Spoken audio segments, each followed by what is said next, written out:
तीन लोग हैं जिनके साथ अल्लाह कयामत में कलाम नहीं करेगा, और फिर फरमाया उनकी तरफ रहमत की नजर भी नहीं करेगा, और फिर फरमाया अल्लाह उन्हें पाक भी नहीं करेगा। या रसूल अल्लाह सल्लल्लाहु अलैहि वसल्लम जल्दी करें, हमारे दिल दुख रहे हैं। हुजूर तबीयत पे बोझ बन रहा है, कलेजे फट न जाए, जल्दी बता दे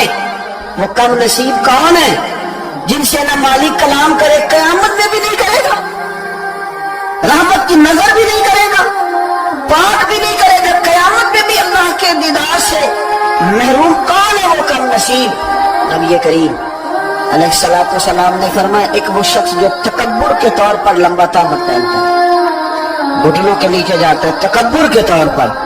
और दूसरा हुजूर ने फरमाया जो कसम उठा के अपना माल बेचता है, झूठ बोल के अपना माल बेचता है, और तीसरा रसूल करीम